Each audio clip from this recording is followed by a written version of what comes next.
자, 여러분 안녕하세요. 벌써 이제 우리가 1단원 큰 게 2단원 끝냈고 이제 3단원인 방정식과 부등식을 해야 되는데, 사실은 우리가 수학을 공부하면서 방정식을 풀기 위해서 수학을 한다, 그래도 과언이 아니죠. 그래서 방정식은 되게 많이 힘들어요. 근데 이제 방정식을 공부하려면 제일 먼저 등식이라는 용어를 알아야 돼요. 이 등식은 뭐냐면요, 등호가 들어있는 식이에요. 등호가 있어야 돼요. 등호가 없으면 등식이 아니에요. 그럼 예를 들어서요, 2x 더하기 3이다. 이거는 등식이 아니에요. 왜? 여기 이 코르가 없죠. 그죠? 그러면 2x 더하기 3은 0이다. 이러면 등식 맞아요. 그 다음에 a는 b다. 이거 등식 맞아요. 반드시 요 식이 있어야 등식입니다. 이러한 등식은 크게 나눠서 방정식, 그 다음에 뭐 부등식으로 나눠집니다. 아니, 항등식으로 나눠져요. 부등식은 부등호가 들어있는 식이에요. 아, 선생님이 깜빡했어요. 방정식이라는 건 결국 뭐냐면, 어떠한 식의 미지수를 세워놓고 그 미지수가 뭔지, 그 값이 뭔지를 구하는 게, 미지수를 구하는 게 방정식이라면, 항등식은 그야말로 항상 등호가 성립하는 식이에요. 얘는 뭐라고요? 등호가 성립을 하기 위한 조건을 구하는 거예요. 등호가 성립하기 위한 뭐라고? 조건을 구하는 게 항등식이에요. 자, 오늘 이제 우리가 공부할 내용은 바로 요 방정식과 항등식이에요. 그런데 이 방정식은 활용에 들어가면 굉장히 다양한 문제가 있고 많이 힘듭니다. 그래서 그거는 문제 익히기 시간에 선생님하고 이제 많이 풀어볼 거예요. 그러면 이제 방정식은 뭐냐? 그 다음에 방정식을 풀기 위해서는 이항도 해야 되고, 뭐 곱하기 나누기도 해야 되고, 많이 해야 되는데, 이제 그런 거에 대해서 설명을 할게요. 자, 그럼 문제 하나 풀어볼게요. 2x 더하기 3이 뭐 5였다. 이렇게 한번 놔볼게요. 근데 이 문제를 풀려고 보니까 요 3이 좀 숫자는 숫자끼리 있었으면 좋겠죠. 그래서 요 수를 이렇게 넘깁니다. 요 덧셈이 넘어가면 뭐가 되냐면요, 부호가 바뀌어서 마이너스가 돼요. 그럴 때 요거를 우리 뭐라 그린다? 이렇게 넘어갔잖아요. 그걸 뭐라 그러면 이항이라 그래요. 이항을 하게 되면 더하기는 뺄셈으로, 뺄셈은 더하기로 이렇게 바뀌는 성질을 갖고 있어요. 그러면 이걸 빼니까 뭐가 되죠? 이제 뺄셈 할 줄 알죠? 그죠? 그래서 2가 돼요. 따라서 2x는 2입니다. 자, 우리는 이때 x를 이제 미지수라고 하는 건데요.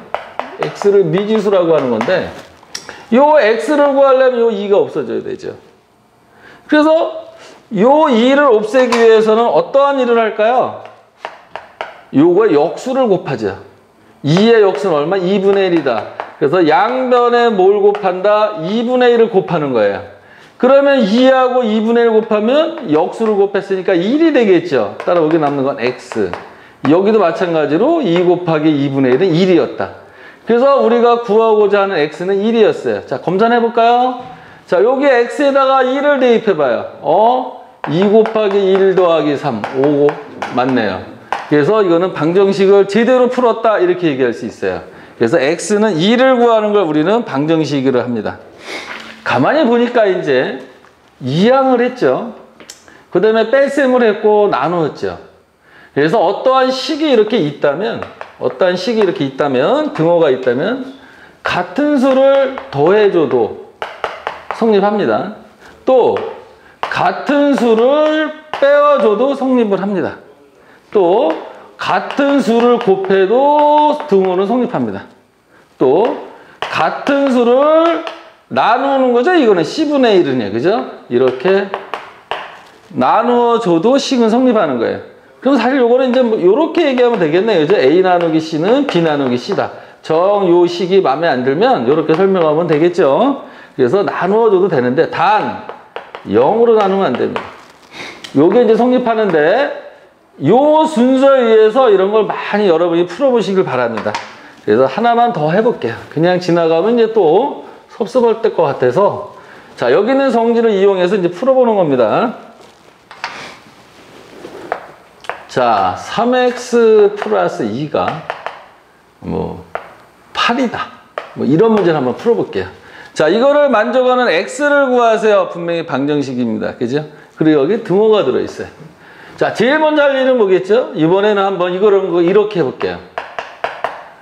요거의 반대수, 즉 음수인 모를 마이너스 1을 더해볼게요.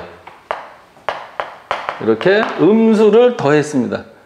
물론 그냥 여기다가 2를 뺀다 이렇게 얘기해도 상관은 없어요. 그러니까 마이너스 1을 더한다, 2를 뺀다 똑같은 말이에요. 왜 2를 뺐냐 하면 이걸 없애주려고 그래. 이걸 우리는 소거한다 이렇게 얘기하는 거예요. 2를 소거하려고. 따라서 3x는 8 빼기 2니까 얼마? 6이 되겠죠. 자, 여기서 이제 보면 원래는 3x 나누기 3을 해주는 거예요. 양변에 3을 나눠줘야 되는데 우리가 나눗셈은 어떻게 한다 그랬죠? 역수에 곱을 한다 그랬죠? 그럼 마찬가지로 똑같은 개념이 있죠. 3의 역수 3분의 1. 3의 역수 3분의 1을 곱하는 거죠. 자, 요렇게 요 얘기는 뭐냐면 3분의 3x는 3분의 6이다. 이거 똑같은 거잖아요. 그죠? 그래서 얘를 곱하니까 1이 돼서 x가 남고 6 곱하기 3분의 1이니까 얼마가 되죠? 2가 되겠죠. 그래서 x가 2라는 해입니다. 그러면 요거를 대입을 한번 해보면 여기에다가 대입을 해보면 뭐 되나요? 3 곱하기 2 더하기 2 6 더하기 2가 돼서 8이다. 그래서 정상적으로 잘 푸는 거예요. 자, 여기 보면 이제 희한하게 뭐 더하기도 하고 빼기도 하고 나누기도 하고 또 곱하기도 했는데 사실은 좀 요 내용이 성립하는 거를 보여주려고 좀 억지로 좀 한 거 같긴 해요. 그래도 여러분들이 이해를 해줬으면 좋겠어요. 그래서 더한다, 그냥 뺀다. 또 곱한다, 나눈다. 이게 성립하는 걸 보여준 거니까 뭐 또 이런 걸 또 물어보는 게 많이 나와요. 서술형으로. 더했냐, 뺐냐, 곱했냐, 나눴냐 이런 것도 나오니까 좀 알아뒀으면 좋겠습니다. 아, 이게 감기가 빨리 나야 되는데 선생님이 감기가 안 나네요. 자, 이항도 해줬고 이제 등식의 성질에서 방정식을 풀었어요.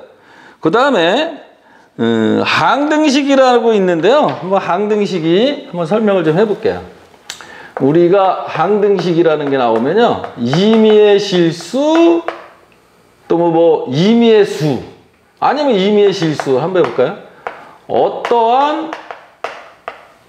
어떠한 실수 x에 대해서도 임의의 실수 x에 대하여 뭐 요런 표현이 들어있으면 항등식이라고 보면 돼요. 그럼 이런 문제죠. 임의의 실수 x에 대하여 아니면 어떠한 실수 x에 대해서도 x가 무엇이 와도 x가 어떤 수일지라도 뭐 이렇게 다 똑같은 뜻인데 예를 들어서 이런 게 있어요. ax 더하기 b는 3x 더하기 2다. 이때 a, b가 무엇이 될 것이냐 이렇게 얘기하는 거예요. 그럼 봐요. 요 x가 1이든 2든 3분의 1이든 요 계수, 즉 a하고 3하고 같으면 되죠. 또 요 b하고 2가 같으면 항상 같지 않나요? 따라서 a는 3, b는 2다 이러면 되겠죠. 그래서 요 식이 성립하기 위한 조건, 즉 a와 b의 값을 구하는 거를 우리는 항등식이라고 그러는 거예요. 그러니까 방정식은 미지수라는 x의 값을 구하는 게 방정식이라면 항등식은 요 등호가 항상 성립하기 위한 식, 그 조건, 그러니까 요 등호가 성립하기 위한 조건이 뭐냐, 그 조건에 대해서 공부를 하는 거예요. 그러면 다시 한번 풀어볼게요.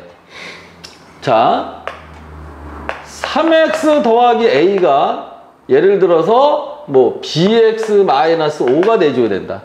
요 등호가 항상 성립해야 된다. 등호가 성립해야 된다. 항상 그것도 항등식이죠. 그러면 계수 비교를 하면 되죠. 아, 3은 b, a는 얼마? -5. 따라서 a가 -5고 b가 3이면 이 식은 항상 성립하겠구나. 자, 그럼 이제 정리해 볼게요. 자, ax 더하기 b가 0인데 x를 구하세요 그러면 자, 요거를 이항하죠. 그리고 양변에 뭐 하나요? a분의 1을 곱하죠. 그래서 요게 1이 되니까 x는 마이너스 a분의 b가 돼서 이렇게 x를 구하게 되면 뭐라 그랬죠? 방정식이라 그랬어요. 자, 요걸 이제 쑥 지워볼게요. 자, 이번에는 어떻게 하냐면요. ax 더하기 b가 0인데 요 등호가 항상 성립하기 위한 a값 b값은 뭐냐 이렇게 물어보는 거예요. x가 아니고. 그럼 생각해 보세요. 얘가 무엇이 5든 a가 0이고 b가 0이면 항상 등호가 성립하겠죠. 그렇잖아요. 그죠? a가 여기가 0 곱하기 x 더하기 0인데 여기에 무엇을 집어넣는다 해도 얘가 0밖에 안 될 거 아니에요. 이렇게 조건을 구하는 걸 우리는 뭐라 그런다? 항등식이라 그런다. 이렇게 되는 거예요. 그러면 이런 거 성립하겠죠? ax 더하기 b가 cx 더하기 d인데 x가 무엇이 오더라도 요 등호가 항상 성립한다. 그러면 계수 비교를 해서 a는 c다, b는 d다. 뭐 이렇게 해도 되고요. 요놈을 동료한끼리 이항을 합니다. ax-cx는 d-b 이항하는 거 이제 이렇게 한번 해도 되겠죠? 그동안 많이 했으니까. 그럼 얘는 뭐가 되나요? a-cx. 아, 얘를 그 이항할 필요가 없었네. 그죠? 그냥 요것도 요걸로 이항하고 요것도 이항하면 b-d가 0이 되네요. 자, 그러면 x가 상관없이 얘가 0이려면 어떻게 되면 돼요? 요게 0이고 요게 0이면 되죠? 즉 a-c가 0이고 b-d가 0이면 되니까 따라서 a는 c, b는 d였죠. 그럼 어떤가요? 얘하고 같죠? 요거 같죠?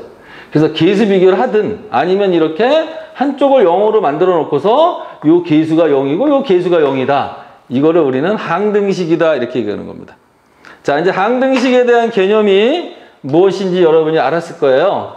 그래서 항등식은 그렇게 어렵지도 않지만 이 문제를 파악하지 못하면 영원히 풀 수 없는 문제로 전락하는 게 또 항등식이기도 해요. 그러면 지금은 x에 관한 항등식만 했지만 문제가 또 발전하다 보면 xy에 관한 항등식도 있고 2차식을 하다 보면 2차식에 관한 항등식도 있고 또 원소로 따지면 나중에 이제 항등원이라는 것도 나오기도 하고 저는 항등자, 아이덴티티파이라고 그러는데 그 항등에 대한 게 나오면 조금 골치 아파지는 거는 사실입니다. 그러나 어쩌면 또 수학에서 이거보다 편한 문제는 없을 것 같기도 합니다. 자, 고생 많이 했어요.